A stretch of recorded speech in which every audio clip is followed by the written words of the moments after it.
So, after the epic Lucid Air unveil last week, will Elon fire back? Will he accept the challenge? I accept that challenge. And reveal a new Tesla Model S Plaid with a new design and insane range on Battery Day. In other news, Tesla is now really entering the nickel mining business, might export cars from Giga Shanghai to all over Asia and even Europe, and is becoming an energy company in Germany. Oh, and of course our weekly progress report on all the gigafactories around the world. Now regarding the competition, of course we'll talk a bit more in detail about the Lucid Air unveil we mentioned, and Nikola gets bashed by Hindenburg and now even by Citron Research, and lastly will Boom build a supersonic Air Force One? Oh, and Blade Runner 2049 became real last week. A lot to talk about this week as always, so stay tuned.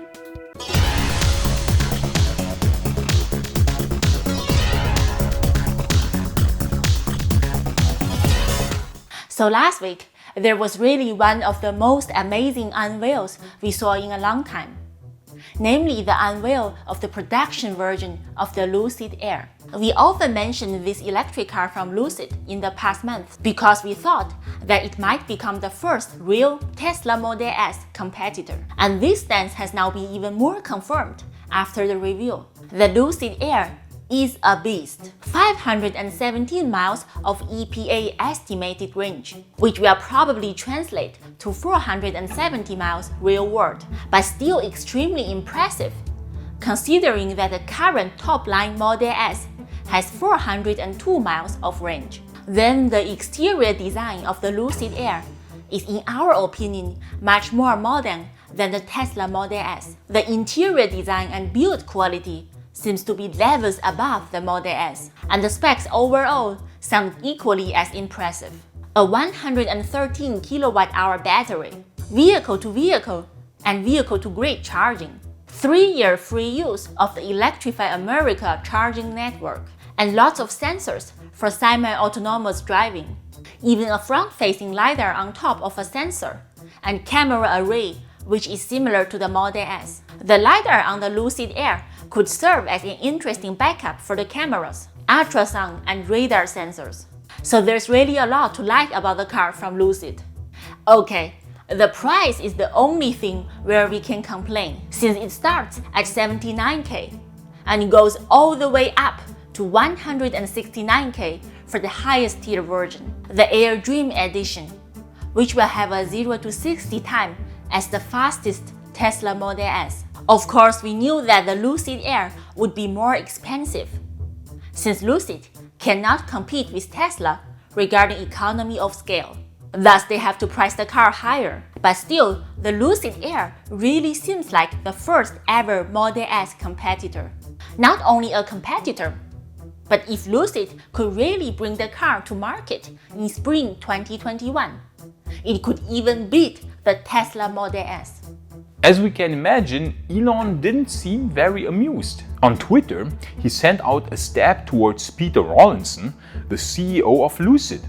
Because, as we know, Rawlinson was at Tesla before he went to Lucid in 2012. Elon downplayed the role which Rawlinson had on the Model S. Now, even if true, despite us, as you know, being Elon fans, we have to say that this behavior is a bit childish, but hey, Elon is also only human. Now, we personally have nothing against Rawlinson, and actually we are very happy that for the first time ever someone might be able to challenge Tesla. But it is very evident from Elon's behavior that he wasn't too happy about it. So then the question is, of course, how will Tesla answer? Which brings us to the main topic of this week. We think Tesla will answer by showing us a new Model S on Battery Day on the 22nd of September. That's right, a brand new Model S would be the perfect answer to the Lucid Air. And there are quite some hints that this might actually be the case.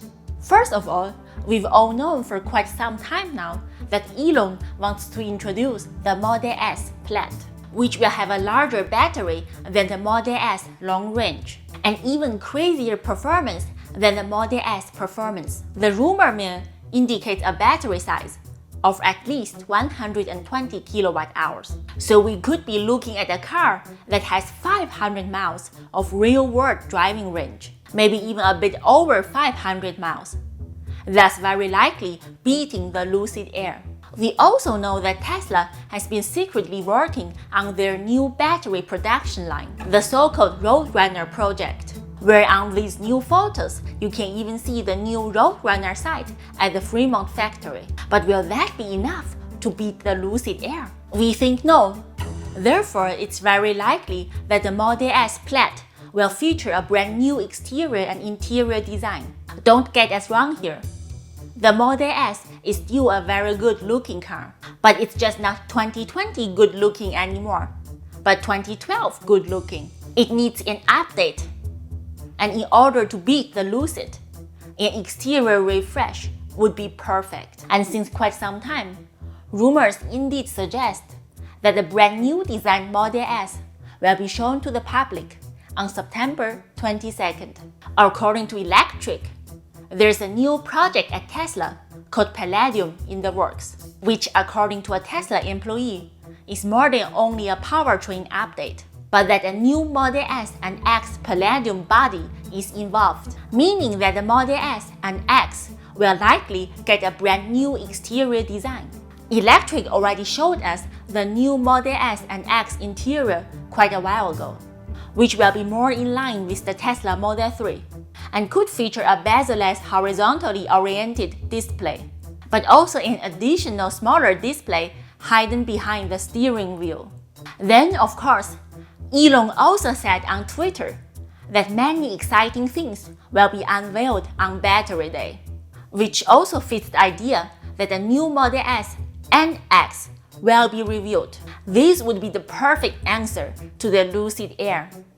Now it's only 6 more days until we can finally find it out with 100% certainty. And if you are new to this channel, please consider subscribing to us. It's completely free and it will really help this channel to grow. And we would be happy to bring you the latest electric car news every week. And in order to supply the newly in-house built batteries that Tesla wants to build, they are now in talks with the Canadian mining company Giga Metals to secure a deal for nickel mining, which would give Tesla access to low-carbon nickel. Because as we know, the main constituent of a lithium-ion battery is not lithium, which only makes up 2% of the battery weight, but nickel. This would give Tesla a huge edge over the competition, which will face a supply bottleneck for batteries in the coming years. All the while, Tesla can just build large amounts of batteries themselves with their direct supply chain. Pure genius. Even more genius is the news that Giga Shanghai will now export Model 3s and soon also Model Ys to other Asian countries and maybe even to Europe. The Asia part is logical, but Europe? This is really interesting. We're curious if those Teslas will use the Chinese CATL supplied lithium iron phosphate battery. It might allow Tesla to sell a cheaper version of Model 3 and Y in Europe. Oh, and Tesla seems to be applying to become an electricity provider in Germany. It already did so in the UK, and this move would allow Tesla not only to generate but also to trade electricity. It would also allow Tesla to sell a lot of Tesla solar roofs and Powerwalls for the German but also for the whole European market. Tesla cars can then be used to store surplus electricity from solar and wind parks during peak hours for a later release during off-peak hours. This will of course be another highly profitable sector for Tesla. Regarding progress of the Gigafactories, at Berlin the drive unit building is now completed, while the main assembly building has also progressed very far, as we can see. Berlin is now where Giga Shanghai was in May 2019. Thus, only 6 more months to go until first trial runs. The Giga Shanghai Model Y building is now completed and first Model Y trial units are being produced. Full Model Y production is expected to start already in November. And at Giga Texas, in the latest drone shots from Joe Tegtmeyer, we can see that the outline for the 2 separate buildings is very clearly visible now. According to Joe, the total footprint will be 3.4 million square feet or 316,000 square meters. Quite the gargantuan factory. And rumors suggest that the first Cybertruck trial units will already be produced by May 2021. That's right, Cybertruck could really launch earlier than we all expected, namely already in summer 2021, not late 2021. And now some Nikola bashing time again. Come on, we were too friendly to them last time. Nikola always gets bashed, and quite rightfully so, in our opinion, but now Hindenburg came forth and slammed them. What? What is this Nikola about? This Nikola is clearly ein scam. No, not Paul von Hindenburg, Hindenburg Research. Okay, they might be not 100% neutral on that matter because they are short on Nikola, but the arguments they bring forth that Nikola is a scam are very convincing. They say that Nikola doesn't have a single working prototype of anything yet. In this footage, they say the truck is actually rolling downhill and it really has no powertrain installed whatsoever. They also say that during the review, the Nikola Cybertruck was absolutely not functional, despite Trevor Milton claiming the opposite during the review, and many more accusations, which paint the picture of Nikola being a huge scam, as many people already suspected since a long time ago. Jixuan Research came forth and congratulated Hindenburg via Twitter on this move and backed them. Congratulations! Congratulations! Danke sehr, Zitrone. Trevor Milton responded by saying that he will take legal actions against Hindenburg Research. Which, let's be honest, he won't, because during a trial, it would be found out that all of Hindenburg's claims are actually true. That Trevor Milton will just say he will take legal action, but he won't in reality, and he hopes that people will just forget. And the GM deal is also funny, because turns out Nikola needs GM to build the Badger for them, because they actually can't themselves. Oh, and the Badger has of course been delayed to late 2022. So yeah, if you ask us, we believe the walls are closing in on Nikola. The facade cannot be kept up for much longer. In other news, Boom Supersonic, the cool startup from Colorado that plans to build the first supersonic passenger jet since the Concorde, which will be called the Boom Overture, now signed a deal with the US Air Force to develop a supersonic plane for transporting diplomats and high-ranking government officials, possibly even a supersonic Air Force One version of the Overture. It would be able to travel with Mach 2.2 or 2700 kph. Boom plans to introduce a demonstrator plane, the XB-1, later this year, with flight tests beginning in 2021. And the Overture is expected to land in 2025. And for all Blade Runner fans out there, and as you know, we certainly are pretty hardcore Blade Runner fans. I mean, I watch this movie 3 times per year probably. There are quite some amazing drone shots of San Francisco from last week with Blade Runner 2049 soundtrack, which just fits absolutely perfectly. I mean, look at that shit, it's insane. This was supposed to happen in 29 years, but it looks like we are ahead of schedule with the orange sky. This is of course due to the wildfires in California, but this just shows impressively that it might be a good idea to transition to sustainable transport and renewable energy as fast as possible. We have to say we'd have preferred the flying cars and the gigantic 5-kilometer high megastructures, but hey, at least we got the orange sky. Also not bad.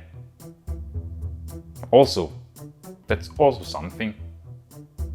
And we are very sure that on Battery Day, Elon will show us a clear roadmap to 400 watt-hours per kilogram battery energy density, which will enable electric VTOL jets. And we did a video on that topic, which you can watch right here. So thanks for watching the JS Disruption Report, and I would say, on to the future. Congratulations! Congratulations! Congratulations! Danke. Vielen Dank, Zitron.